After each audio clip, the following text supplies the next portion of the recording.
There's always been a lot of talk about whether you should build fewer really big sites or if you should build a lot of smaller niche sites. So authority site versus niche site or whatever you want to call it. So I want to give my take on this as the blogging space is changing and ever evolving. And I want to tell you what I do today and what I would do if I had to start all over. We will also look at when you should start a second site and what is the best strategy right now as a blogger if you just want to make a full-time income from these passive income sites. So let's first talk about when you should start that second site. I'd say you should stay on your first site until you see success. And to me, that looks like $1,000 per month or 50,000 page views.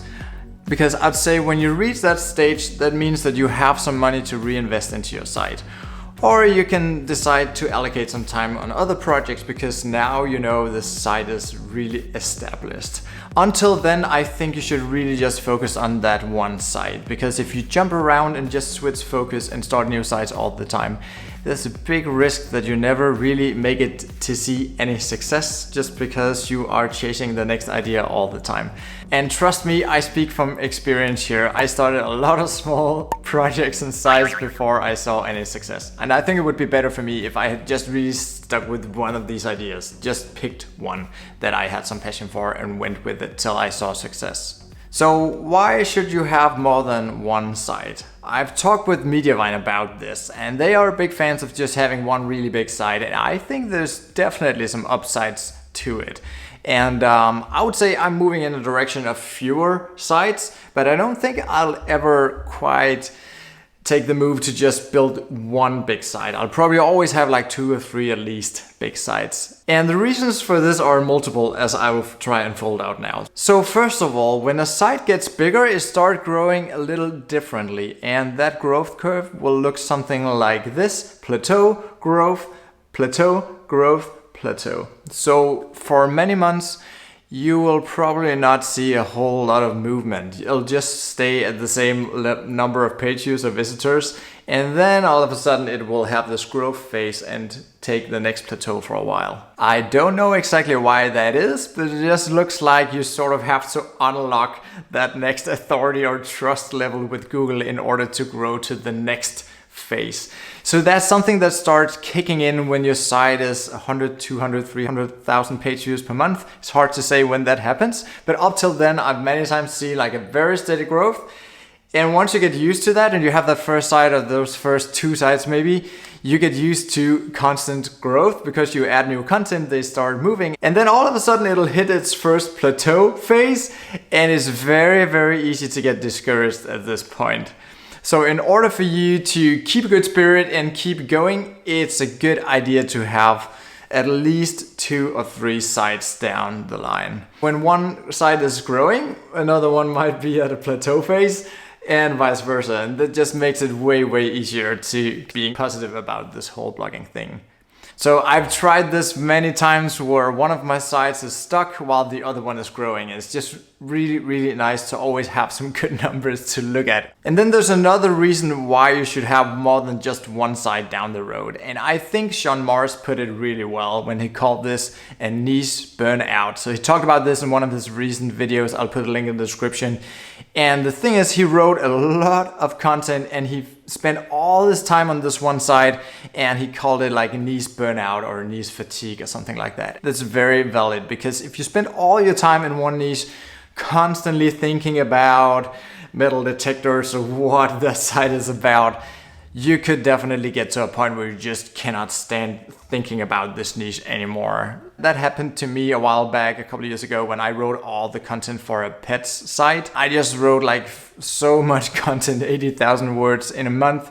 And after that, I just couldn't think about horses and dogs and cats anymore for a good time.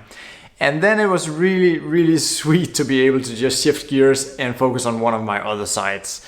Just start writing more about boats and campers and that on Go Downsize or one of my other sites. If you want to go full time with this, down the road at least, at some point it's just nice to be able to shift gears. And at that point, it's definitely better to start a new site rather than just stop working altogether. Because as John Morris also put it, it was not like he couldn't work anymore. It was not a complete burnout. It was more the niche burnout. And I think he put that very nicely. And then there's another reason that I've been guilty of myself many times, and that's the entrepreneurial restlessness. So I just like building new stuff, and I like focusing on new things once in a while. If I immerse myself in the same stuff for years, I just get fed up with it. So it doesn't really have anything to do with the niche necessarily.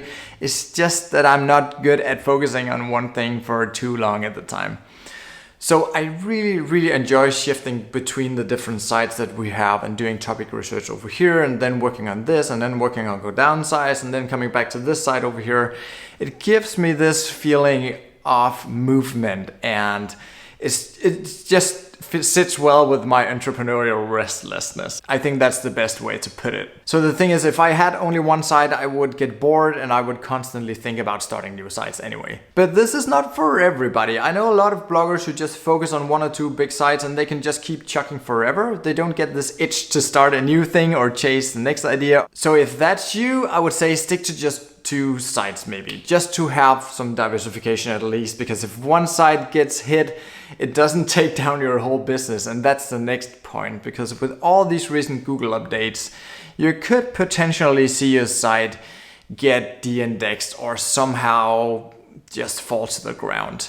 Not so much for the really big sites, but for a site that's not totally established yet, that could still happen. You don't want to risk your whole business falling on the ground if Google comes out with a weird update that nobody can explain, or nobody can really help you figure out what's wrong and get that site back up. Maybe you have to wait like 4, 5 or 6 months till the next Google core update.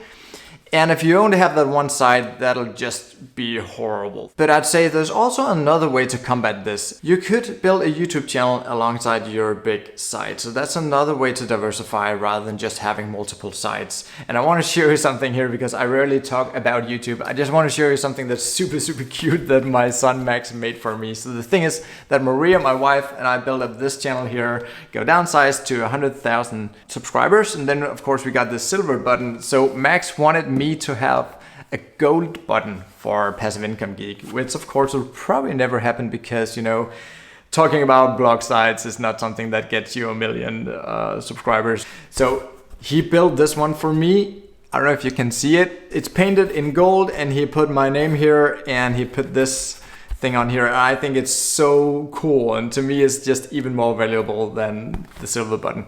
Well, back on point.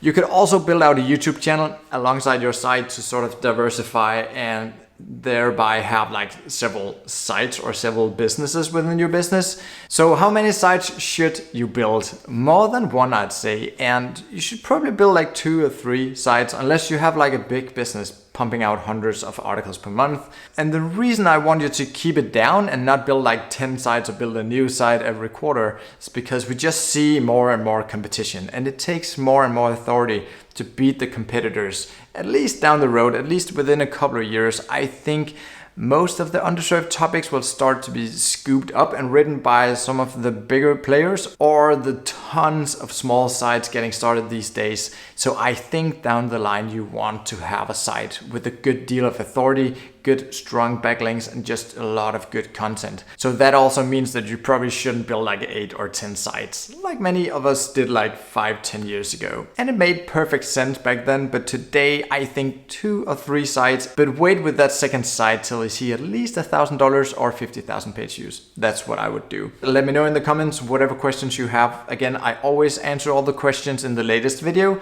and I'll see you guys next time.